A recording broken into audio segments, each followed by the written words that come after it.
ભાયાનું ઘરેણું VC Vegada બેઠા હોય અને એક અમારો મિતેશભાઈ અહીં આગેવાનીમાં મહેનત કરતો હોય. ભાયાવદરમાં અત્યારે જ્યારે જ્યારે આવી ત્યારે આ બે વાત છે ને એ ખૂટતી હોય ને એવું દેખાય. હિન્દુભા ઘણી વાર બેઠા હોય ને મિતેશભાઈને એને યાદ કરે. અને આ વખતે જે આપણી ટીમે જાતું કરવાની ભાવના કરી હતી ને એનો હું સાક્ષી છું કે જી કરી ગઈ. છેલ્લે વિકાસ તો નગરપાલિકા થકી થાય ને. નરેન્દ્રભાઈ દેશના વડાપ્રધાન છે, એ ભાજપના છે. ગુજરાતમાં મુખ્યમંત્રી ભાજપના છે. અહીંયા આપણા કેન્દ્રીય મંત્રી પહેલી વાર આપણને સીટ મળ્યા છે, આપણે ભાગ્યશાળી છે. એવા આપણા સાંસદ ભારતીય જનતા પાર્ટીના છે, આપણા ધારાસભ્ય ભારતીય જનતા પાર્ટીના છે.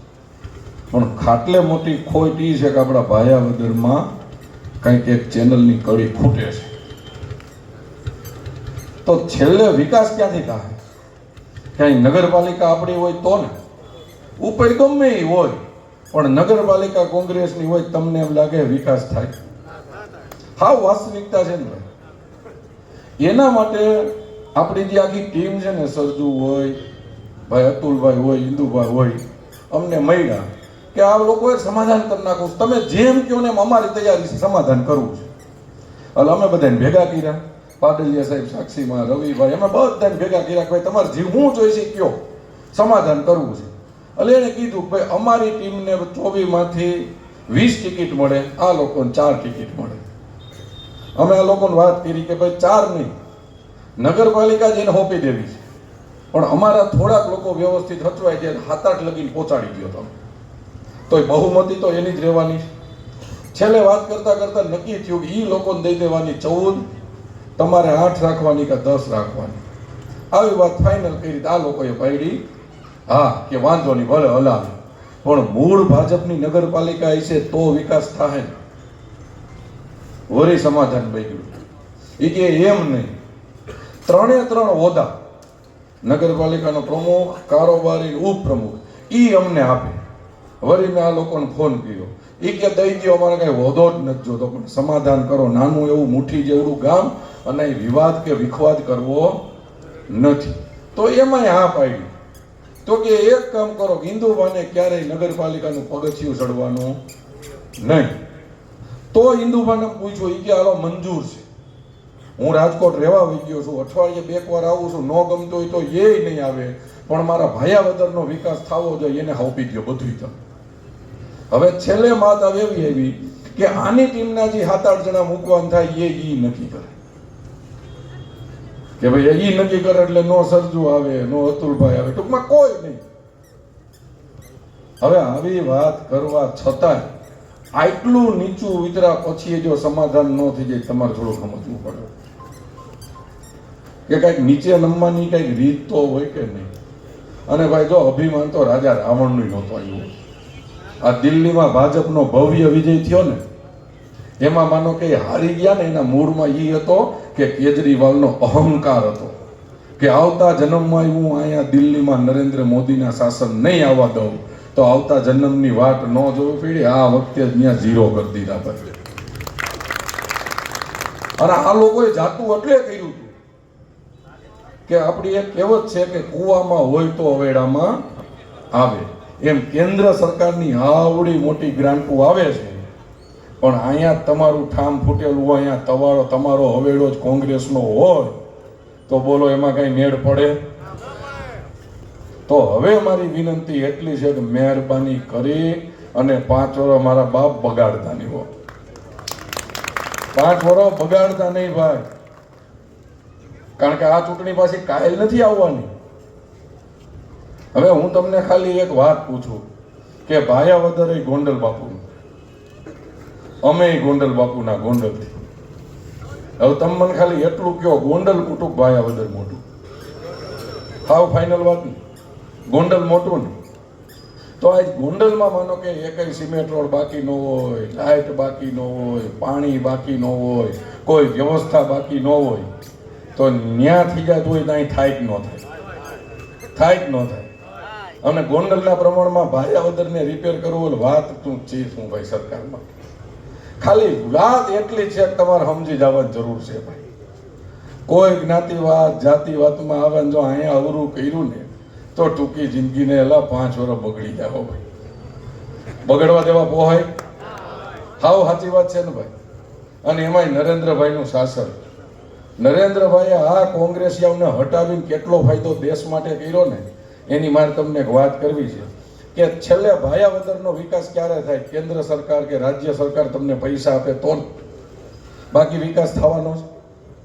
કોંગ્રેસના સમયમાં રોજ એક ભ્રષ્ટાચાર છાપવામાં આવતો. આ તમે વાતના સાક્ષી છો.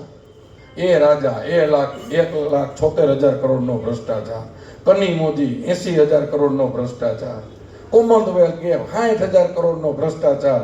મોદી સાહેબ છેલ્લા 10 વર્ષ આવ્યા હતા, કોઈ આંગળી ચીંધી કે ભાઈ? એક રૂપિયો બચાવ્યો દેશનો તો દેશને ફાયદો શું થયો? કે કોંગ્રેસનું છેલ્લું બજેટ, આ વિકાસ તો બજેટથી થવાનો છે ને, કોંગ્રેસનું છેલ્લું બજેટ 2014નું 16,000 કરોડ રૂપિયાનું હતું. અને અત્યારે મોદી સાહેબનું છેલ્લું બજેટ 48,000 કરોડ રૂપિયાનું છે. આટલો ફેર પડ્યો છે. કેટલા ગણું બજેટ થયું?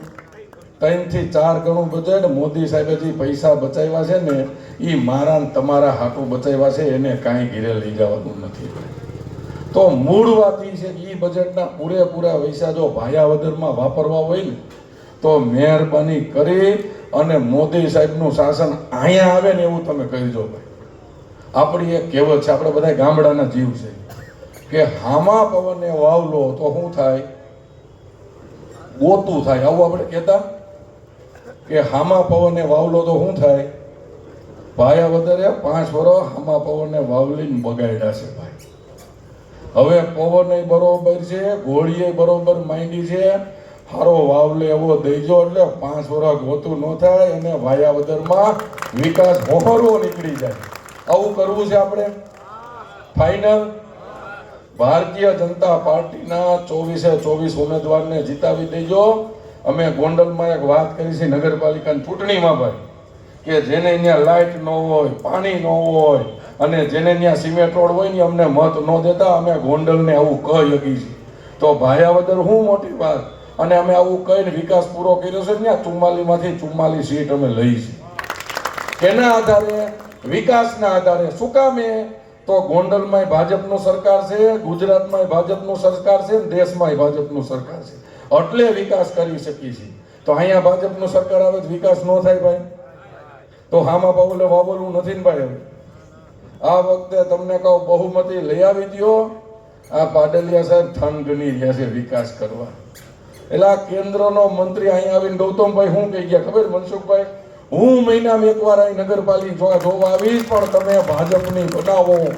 પછી ગાડીમાં બેન મને શું કીધું ખબર છે કે ભાઈ હું અહીંયા લડવા આવ્યો હોય તો મારા વિસ્તારમાં વિકાસ થાય એવી મારી અપેક્ષા હોય કે ન હોય? મેં કીધું સાહેબ હોય તો કે આ ભાયાવદરમાં ભાજપની નગરપાલિકા બનાવી છે હું કાંઈ દઈ શકું.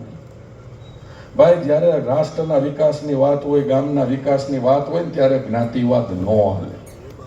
અને ઈ હિન્દુભાર નડતા હોય કે શોખવટ કરે છે કે હું અહીં નથી રહેવાનો ભાઈ.